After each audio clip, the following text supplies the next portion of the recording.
පාට කිචන් එකත් එක්ක අදත් ඔබ ආදරෙන් පිළිගන්නවා. දැන් අපේ ගෙවල් වල ඉන්න චූටි බබාලා දුවල පුතාලා ඉස්කෝලේ යන මොන්ටිසෝරි හැම මේ පටන් ගන්න ළඟයි. ඉතින් ගොඩක් දෙමව්පියන්ට ප්‍රශ්නයක් තියෙනවා උදේට මොනවද දරුවන්ට දෙන්නේ කියලා. ඉතින් මම නම් කියන්නේ කඩවල් වලින් නම් දෙන්න එපා කිසිම දෙයක් අපිට විශ්වාසයක් නැහැ කඩවල් වලින් ගන්න කෑම බීම ගැන. ඒක නිසා ගෙදරම පුළුවන් නම් හදලා දෙනවා නම් කෑම බීම දරුවන්ට ඒක ළමයින්ගේ සෞඛ්‍යයටත් හොඳයි, ඔයගොල්ලන්ගේ ආර්ථිකයටත් හොඳයි. හැම අතින්ම යහපතක් වෙන්නේ ගෙදරම දරුවට කෑම මොනවා හරි හදලා යවනවා නම්. ඉතින් දැන් ගත්තොත් පොඩ්ඩම හරි ආසයි කන්න ඩෝනට්ස් වගේ දේවල්. හැබැයි ඩෝනට් එක හදා අර සාමාන්‍ය විදිහට හදන්න ගියොත් පිටි අනලා පැය ගණන් තියලා ගොඩක් වෙලා අනන්නත් ඕනේ. ඒක උදේට සමහර දෙමාපියන්ට කර කර ඉන්න අමාරුයි. මොකද අම්මලා අපේ වැඩට යන අම්මලාත් ඉන්නවා. ඒ වෙලාවට මෙන්න මේ වගේ ලේසියෙන් ඩෝනට් එකක් හදාගන්න පුළුවන් විදිහට මම ඔයගලන්ට කියලා දෙන්නම් කොහොමද කරගන්නේ කියලා. ගොඩක් කැමති වෙයි පොඩි දරුවෝ. මෙන්න මේ වගේ මැෂින් එකක් තියෙනවා. දැන් ඩෝනට් මේක එකක් මේ වගේ ගන්න තියෙනවා. රුපියල් 3-4කට මේක ගන්න පුළුවන්. මට නම් දැන් මේකේ ප්‍රයිස් එක හරියටම කියන්න මතක නැත්තේ. මම දැන් අවුරුදු 3-4ක් විතර වෙනවා මේක අරගෙන. මෙන්න මේකෙන් පැය භාගයකින් පුළුවන් මේ ඔක්කොම ඩෝනට් එකම හදලා ඉවර කරගන්න අපිට. ඉතින් අපි බලමුද කොහොමද කරන්නේ කියලා. මෙන්න මේ වගේ ඩෝනට් මේක එකක් තමයි ඔයගලන්ට ඕන වෙන්නේ. මේකේ 7ක් හදා ගන්න පුළුවන්. මම මේ දෙන මිශ්‍රණයෙන් ඔයගලන් ඩෝනට් 20ත් 25ත් අතර ප්‍රමාණයක් හදා ගන්න පුළුවන්. අපි බලමු මොනවද ඕන කරන්නේ කියලා. අපිට ඕන කරනවා කේක් පිටි හරි, පාන් පිටි හරි ග්‍රෑම් 150ක්, සීනි උමනා කරනවා ග්‍රෑම් 80ක්. අපිට මේ සීනි ප්‍රමාණය අඩු කරලා කැමති පළතුරක් හරි එළවලුවක් හරි තම්බලා පොඩි කරලා එළවලු නම් ඒකත් එක්ක මික්ස් කරලා පුළුවන් වෙජිටබල් කන්න නැති බබාලට, එළවලු කන්න හොර බබාලට කැමති විදිහකට ඒ එළවලු රහ එන්න ඩෝනට් එක හදලා දෙන්න. මම ඒකත් පෙන්නන්නම් කොහොමද සේවරි ඩෝනට්ස් හදන්නේ කියලා. අපිට තව ඕන කරනවා බටර් මේක මෙල්ට් කරලා තියෙන්නේ ග්‍රෑම් 50ක්. කිරි ඕන කරනවා මිලිලීටර් 60ක්.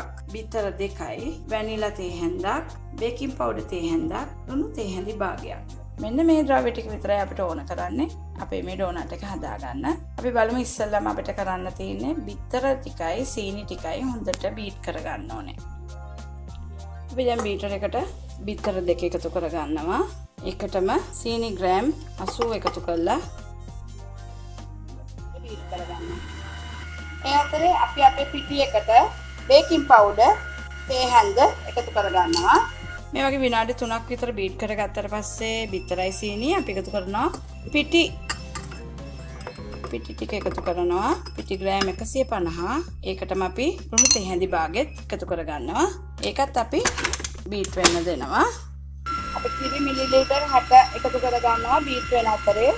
ඒකටම අපි වැනිලා ටිකත් එකතු කරගන්නවා.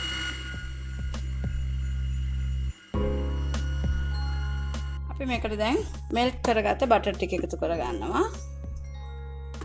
විනාඩි 3ක් විතර බීට් කරන්න. මේ දැන් තියෙන්නේ මෙල්ටඩ් බටර් එකක් දාලා විනාඩි 3ක් විතර තව බීට් කරගත්ත අපේ මිශ්‍රණය. මේ වගේම තමයි අපි පෑන් කේක් හදන්නත් ගන්නෙ. මේ වගේම මිශ්‍රණයක්නේ. මේක දැන් අපි දාපු නිසා බේකින් පවුඩර් ප්‍රෙස් කරන්න විනාඩි 30ක් විතර තියෙනවා. එතකොට තමයි මේකේ හරි ක්‍රියාකාරීත්වය ඇති වෙන්නේ. පිපෙන්නේ විනාඩි 30ක් විතර තිබ්බම තමයි අපි මේක විනාඩි 30ක් විතර තියමු. මේ ඩෝනට් මේක එකට මම බටර් ගාගෙන තියෙනවා. ඊපස්සේ මේ විනාඩි 30ක් ප්‍රෙස් කරන්න තියපු අපේ මිශ්‍රණය දාගන්නවා මේ වගේ. මම ඩෝනට් මේක එක ඔන් කරලා තියෙන්නේ. ගොඩාක් උඩට යවන්න එපා. මේ වගේ ධාරේ ළඟට වෙනකන් වක් කරගන්න. පරිස්සමින් දාගන්න වටේම යවන්න එපා.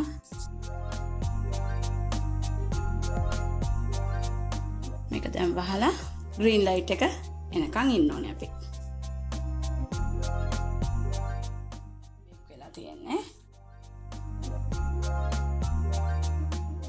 මේ වගේ පොඩි අයිටම් එකකින් මෙහෙම ගන්න ලේසි. ඉතුරු ටිකක් දාගෙනමු. කට උල් කෝප්පයක් අරගෙන මේක දාගන්න පුළුවන් නම් ඔයගලන්ටත් ලේසි මේක වක් කරගන්න.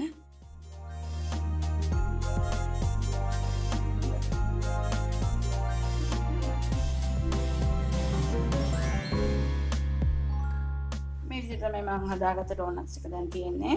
ටිකක් කරන් බලමු. මේක හරිම soft. බලන්න.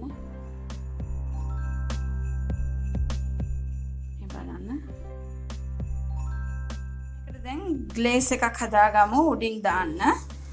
මෙතන මම අරන් තිනවා icing කෝප භාගේ එකක් අපි white glaze එකක් හදන්න යන්නේ. අනිත් එක අපි chocolate glaze එකක් හදන්න යන්නේ. icing sugar කෝප භාගේ තියෙනවා. දැන් මේ white එකට මේ සැහැන්දක් වගේ දාගෙන කලවම් කරනවා. අපි පොඩ්ඩක් සෙට් වෙන්න තියනවා. පොඩ්ඩක් කනකම් වෙනවා මේක. දැන් අපි බලමු අපේ chocolate එක හදාගන්නේ කොහොමද කියලා. ඒකට chocolate කුඩු මේ සැහැන්දක් වගේ දාගෙන ඒකටත් කිරි මේ සැහැන්දක් වගේ දාගන්න. මේ මම හදාගත්ත ඩෝනට්ස් ටික මම මේක white glaze එකෙනුයි chocolate glaze එකෙනුයි දෙකෙන්ම coat කරන් තියෙනවා. මගේ කලින් deep fry කරපු ඩෝනට් වීඩියෝ එකේ මම cooking chocolate පාවිච්චි කරේ. වෙනසකටත් එක මේකේ මම cooking chocolate පාවිච්චි නොකර glaze icing වලින් කරන්න හැදුවේ. ඔයගොල්ලන්ගේ බජට් එකටත් මේ හරියන විදියට අඩු වේදමකින් කරගන්න පුළුවන් දෙයක් නිසායි පෙන්නලා දෙන්න හිතුවේ මේක. ඒ ඩෝනට් එකේ coat කරා වගේම මේකත් coat කරන්න පුළුවන්.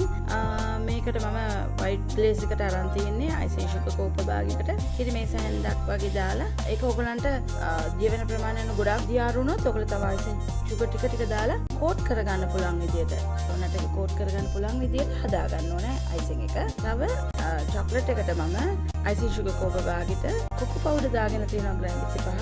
ඒකට කිරි මේ සැන්දි ටිකක් වගේ දාලා බලන්න. නැති වුණොත් ඊට පොඩ දාලා බලන්න කොච්චර ප්‍රමාණයකටද මේක glaze එක හදා ගන්න පුළුවන් සාමාන්‍ය කෝගතියට මේක ගන්න පුළුවන් කියලා. මම හිතනවා මේකත් අලුත් අත්දැකීමක් වෙයි කියලා ඔයගලන්ට. හරි ලේසියෙන් හදා ගන්න පුළුවන්. පොඩි බබාලාට ඉස්කෝලේ ගෙනියන්න මට හදලා දෙන්න පුළුවන් කෑමක් මේක. අකමැති නම් ගොඩක් පැණි රහට පොඩි අය මේක නිකම්ම පොඩක් icing sugar ඩස් කරලා හරි නැත්නම් නිකම් උනත් කන්න පුළුවන්. මොකද මේකේ අන්තර්ගතයේ තියෙන්නේ බිත්තර, බටර්, කිරි වගේ දේවල්. ඒක නිසා ළමයින්ට අගුණයක් නැහැ. මේ වගේම තව අලුත් වීඩියෝස් බලා ගන්න. subscribe කරන්න මගේ channel එක. මේ වගේම තව වීඩියෝ එකකින් නැවත හම්බ වෙනකම් පාටි කිචන් එකත් එක්ක එකතු වෙලා ඉන්න. හැමෝටම සුබ දවසක් කියලා ප්‍රාර්ථනා කරනවා.